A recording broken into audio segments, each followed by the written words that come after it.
ဒါကျေးဇူးတော်ကြောင့်ညနေတခါမနေ့တနာရီ2နာရီ3နာရီအထိ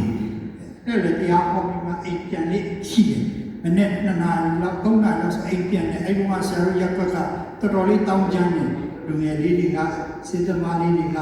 ဖုံးလူလာတို့ပတ်စံလူလာတို့ဓမြတိုက်တာတို့အဲ့လိုတွေရှိခဲ့တဲ့အချိန်မှာဆရာအဲ့မှာခရက်ကားတာမရှိနိုင်ဘူးခရက်ကမရှိတဲ့တက်ဆီနဲ့သွားတဲ့အချိန်အခါမကြုံဘူးတခါလာမျိုးတွေမကြုံဘူးဆရာလည်းစိတ်ထဲမှာလည်းဆရာကျေးဇူးတော်ကြောင့်လည်းကြောက်တဲ့စိတ်မရှိဘူးဆရာကြောက်တဲ့စိတ်ကတိတ်မရှိဘူးဘယ်သူမှမဆိုတော့အဲ့